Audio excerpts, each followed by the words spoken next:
토지이야기TV 시청자 여러분 안녕하세요. 역대급 장마가 길어지다 보니 아무래도 인명피해와 재산피해가 큰 것 같습니다. 우리 시청하시는 시청자님 뿐만 아니라 대한민국의 모든 이웃분들께서 빠른 복구와 피해가 최소화되기를 간절히 바라는 바입니다. 자, 오늘은 거창에 공매로 나온 물건인데요. 오늘은 이 토지에 관심이 있으신 분이나 또 앞으로 이 영상을 시청하시면서 관심이 생기실 분께 이 토지에 대해서 낱낱이 분석해 보도록 하겠습니다. 오늘 여기 보이는 이 토지는 공매 물건으로서 342만원대 54.4평 평당 가격으로 따지면 62,900원대 나온 소액 매물 토지입니다. 먼저 본 토지의 위치를 말씀드리기 전에 경남 거창의 인근 도시지역과의 본 토지 간의 거리를 알아보도록 하겠습니다. 목적지는 현재 보이는 여기 위치고요. 여기 도시지역 거창 군청과의 거리는 12km 정도 소요가 되게 됩니다.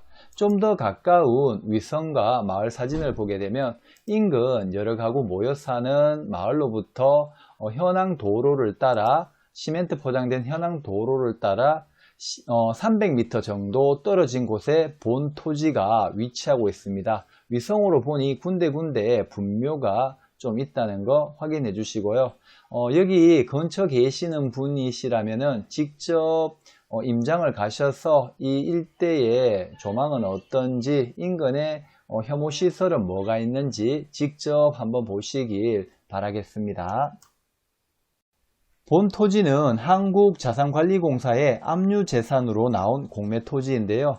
공매를 처음 접하시거나 잘 모르시는 분은 영상 마지막에 온비드 공매 입찰이라는 유튜브 영상을 한 번 더 제공해 드리니 꼭 참고하시고 모르시겠거든 재차 반복을 해 보시면 누구나 손쉽게 따라 하실 수가 있습니다.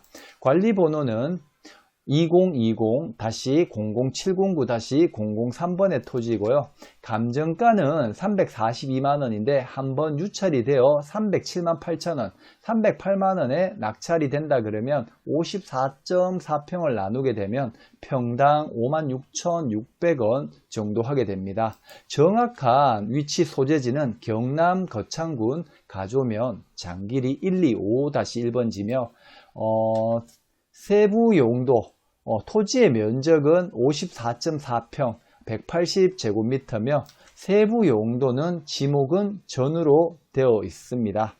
자, 다음을 보시게 되면 이 토지는 이 영상에 보셨다시피 화면에 보시면 여기 잘 가꾸어진 밭이고 여기 국어이고 현황 도로가 있습니다. 이쪽 측면으로 봤을 때는 지대가 좀 높은데요. 다음 사진을 보게 되면 이 시멘트 포장길 옆으로 따라 여기 노루망이 쳐져 있고요. 인근 여기 이제 요 보이는 요 토지입니다.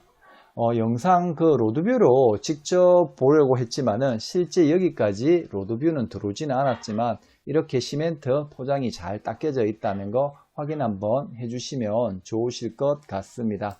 그리고 지적도를 보게 되면 여기 요 토지, 여기 요 토지고 여기 요렇게 있고 여기 요렇게 있는 거는 국어입니다. 국어는 한국농어촌공사의 소유이고 이렇게 현황 도로가 덮여져 있습니다. 덮여져 있고 여기 보이는 여기와 여기 보이는 여기는 개인 사도입니다. 개인 사도이고 요거는 현황상 지적도에는 도로가 없지만 임야를 통해서 현황상 도로가 접혀져 있습니다. 그래서 이쪽에는 좀 지대가 높다 보니까 이쪽 편으로 진출입을 하고 농사를 짓고 있는 것 같습니다. 이게 잘 관리가 사진에 보셨다시피 농사 잘 관리가 되고 있죠. 이렇게 잘 관리가 되고 있다는 점, 그리고 이 더 넓은 면적의 지분으로 나왔다는 점 한번 확인해 주시면 좋으실 것 같습니다. 자, 토지 이용 계획 확인원을 보게 되면 경상남도 거창군 가조면 장길이 토지이고요. 지목은 전이고 면적은 1260제곱미터 중에 그렇게 384평 중 지분이 54.4평 나왔으며 또 자연환경 보존 지역이기 때문에 집을 짓게 된다 그러면 건폐율이 20% 정도 나오는 토지인데요. 인근 마을과 거리가 조금 떨어져 있다 보니까 뭐 집을 짓고 산다는 거는 제가 봤을 때는 조금 어렵지 않겠나 싶고, 가까운 주말 농장이나 이렇게 활용을 해 보시면 좋으실 것 같고요. 또 인근에 거기 분묘가 있으니까 나중에 또 분묘로 활용해 보시는 것도 나쁘지는 않습니다. 물론 분묘를 사용하시게 된다 그러면은 장사법 이후에 장사법이 이제 2000년도부터 개정이 되었으니까 지자체 문의를 한번 해 보시면 좋으실 것 같습니다. 그리고 인근 주변 도시지역, 주변 토지와 실거래가를 확인해 보도록 하겠습니다. 여기 보이는 요 토지인데요. 여기 보이는 요 토지인데, 자, 여기 최근 가까운 지역에 평당 54,000원에 2018년도에 거래가 있고요. 인근 조금 더 떨어진 곳에 95,000원, 2017년도에 95,000원, 90만원 정도의 거래가 된 사례도 있습니다. 자, 그리고 2020년도 최근에는 10만원에 거래가 된 적도 있습니다. 그리고 최근 여기 보면 2019년 6월에 33,459원인데요. 요거는 진짜 여러분들이 지역 공인중개사를 통해서 시세를 한번 알아보시고 이 시세가 맞는지 여부도 확인을 직접 해 보셔야 될 것 같습니다. 그래서 인근 시세로 봤을 때는 좀 적당하다라고 보시면 될 것 같고, 자, 여기 시세가 이렇게 진짜 실거래가 34,000원에 되었다 그러면 여기 토지가 공매로 지금 308만원에 낙찰이 된다 그러면 57,000원 꼴에 낙찰이 되는 거니까 더 많이 주게 되잖아요. 그래서 주변에 급매물이나 이런 가격대로 저렴하게 사실 수 있는 분은 공매를 통해서 사시면 안 되고 직접 실거래를 시세를 확인하셔서 급매물을 찾으시는 게 맞으실 것 같습니다. 그리고 이 토지를 보시게 되면은 여기 지목은 전이고, 전이 좋냐 답이 좋냐라고 할 때 대부분 전이 좋다라고 말씀을 하세요. 그 말은 맞습니다. 공시지가가 답보다 전, 밭이 더 높기 때문에 좋고, 또 도로보다 전은 토지 높이가 또 높기 때문에 따로 토공 비용이나 이런 게 들지 않기 때문에 전이 좋다라고 하실 수 있습니다. 하지만 인구 소멸로 인해 가지고 이렇게 시골에는 유지분들이 많이 계세요. 그런 분들은 땅을 사기를 돈이 모이고 농사를 짓고 그 살을 팔아서 직불금도 받고 수매도 하게 되면 그 나오는 돈으로 또 그 돈을 모아두는 경우도 있지만, 또 인근 바로 옆에 토지에 농사를 짓기 위해서 땅을 사시는 분들도 있어요. 그렇다면 그런 분들에 한해서는 말 그대로 전이 좋냐 답이 좋냐, 인구가 소멸이 되기 때문에 농사만 짓는 용도로 밖에 사용이 안 되는 시골 마을의 토지라 그러면, 도시가 아닌 비도시 지역의 토지라, 개발이 잘 없는 그런 농사 용도의 토지라 그러면 전보다는 답이 낫습니다. 그 이유는 직접 시골에서 농사를 지어 보시면 알겠지만은 밭에서 채소라든지 고추라든지 배추라든지 이런 거를 가꾸게 되면 매일매일 일을 나가야 돼요. 고추든 가지든 하루 따고 나면 그 다음날 많이 열려 있어요. 그렇기 때문에 밭농사가 상당히 어렵습니다.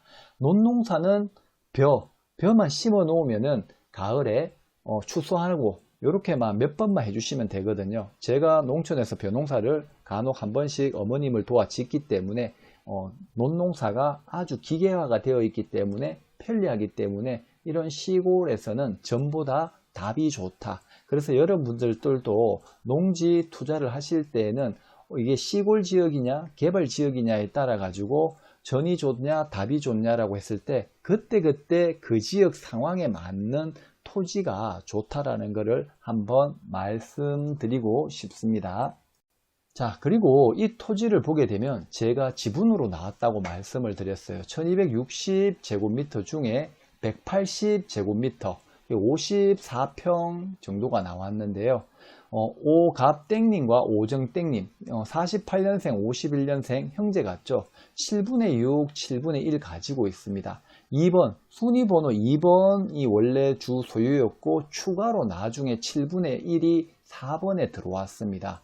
자, 먼저 인수해야 될 토지가 있는지 없는지 확인을 해 보시게 되면 압류 기준은 2017년 3월 기준으로 모두 말소가 되기 때문에 낙찰자에게는 인수해야 될 권리는 없습니다. 권리가 없다는 거 알아두시고요. 갑자기 여기 등기부 등본을 보는 방법인데요. 4번이 들어온 이유를 설명을 드리자면, 자, 한번 보겠습니다. 자, 잠시만요. 여기 표제부를 보시게 되면 원래는 누구 소유라고 했었나요? 자, 한번 볼까요? 전부가 오갑연님의, 오갑땡님의 소유였는데 여기 4번이 추가로 들어왔어요. 그거를 인식하고 한번 보도록 합시다. 자, 여기 보면 표제부에 대위자 오갑땡님이라고 되어 있죠. 대위원인 해가 이렇게 되어 있는데요. 자, 요거 한번 보도록 할게요. 자, 원래는 소유권이 여기 보시면은 원래 최초 소유권은 오명땡님이고 거창군에 살고 계시는 분이세요. 그런데 1965년도 6월 20일 날 요거 소유권 보존을 하죠. 그죠? 이렇게 소유권 보존이 되었습니다. 다음에 근데 보게 되면 2번에 협의 분할에 의해 상속이라고 되어 있어요. 상속은 말 그대로 이 어르신 오명땡님이 돌아가시고 자녀분들한테 상속이 되어야 합니다. 자, 2013년도에 원래 등기 이제 사망일자는 2001년도인데 2013년도에 소유권 이전을 하게 되죠. 근데 상속이라는 거는 개인 특정인에게도 줄 수 있지만은 원래 자제분이나 배우자가 있다 그러면은 그 지분별로 해가지고 다 받아야 될 권리가 있습니다. 근데 소유권이 오갑땡님 48년생 이분에게만 소유권이 이전이 되었습니다. 근데 4번 소유권 일부 이전에 보게 되면 여기 보면 이제 협의 분할의 상속이 오갑땡님한테 되었는데 여기 보시면 사회행위 2066년 11월 10일 사회행위라고 이제 취소로 인한 진정 명의 회복이라고 되어 있습니다. 사회행위가 뭐냐 하면은 재산을 압류나 이렇게 가압류나 이런 걸 당하지 않기 위해서 다른 사람의 명의로 은닉을 하는 경우를 사회행위라고 합니다. 그렇기 때문에 사회행위를 인해 가지고 오정술님으로 원래는 오갑땡님이었지만 오정땡님으로 7분의 1을 가져오게 됩니다. 누가? 신용보증기금에서. 그러니 즉 신용보증기금에서 받을 돈이 있는데 이 채무자 오정땡님의 채무자의 재산을 찾아보니까 없는 거예요. 근데 마침 2013년도에 소유권을 보게 되니까 오갑땡님한테 다 이전이 되었는 거예요. 원래 자제분이라 그러면은 배우자는 1.5, 그 다음에 자제분들은 1 이렇게 지분별로 소유를 이제 상속을 받도록 되어 있어요. 그래서 전부는 아니지만 일부만 니도 상속받을 권리가 있잖아. 왜 니가 다 가져갔냐? 니가 이제 이 재산을 은닉할 목적으로 이 형님한테 다 줬지 않느냐 해가지고 대위시켜서 강제로 명의회복을 소유권 회복을 시켜버리는 거예요. 그렇기 때문에 소유권 회복이 오정술림으로 되어서 압류가 공매까지 진행이 되었는 그런 상황입니다. 자, 그리고 여기 보시게 되면 이렇게 이제 공유 지분이 필요할 때 보여지고 여기 소유자의 주소지를 보면 실질적으로 여기 거창이지만 오갑땡님은 어디에 사시나요? 부산에 거주하시고 오정땡님은 서울에 거주하십니다. 그러면 여기 현재 농사를 짓고 있는 분은 누구일까요?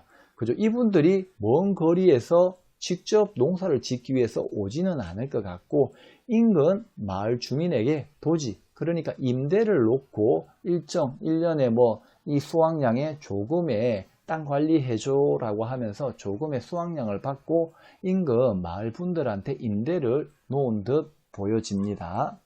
자, 이렇게 여기까지 이 토지의 등기부 등본 보는 거와 전답이 어느 게 더 좋으냐 말씀드릴 때 그때그때 그 지역과 개발 그런 호재에 따라 상황에 따라가 지목이 전이 좋다 답이 좋다 그렇게 말을 할 수 있을 것 같고, 그리고 인근 주변 시세보다 더 저렴하게 사실 수 있는 분은 더 저렴하게 매수를 하시는 게 맞다는 거 한번 드리고요.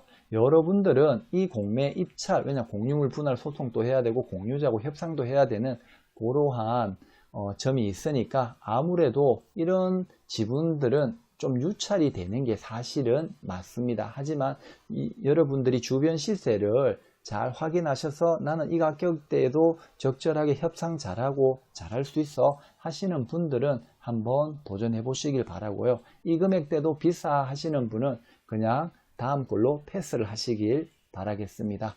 자, 입찰 날짜는 다음 주 월요일 2020년 8월 17일부터 19일까지 기한 입찰이며 최소 입찰 금액은 307만 8천원 부터니까 요거 이상으로 적으시면 될 듯 싶습니다. 자, 입찰 방법은 영상 한 번 더 보시고요. 온비드 사이트, 이렇게 네이버에 온비드 들어가셔서 검색 누르시고 여기 검색창에 이 사건 번호를 치시고 검색을 누르시게 되고 나중에 여기로 이동하시게 되면은 여기 입찰 순서대로 하시면 되실 것 같습니다. 자, 오늘 영상은 여기까지고요. 영상에 도움이 되셨다면 구독과 좋아요 그리고 알림 설정까지 꼭 부탁드립니다. 들어주신다고 감사합니다.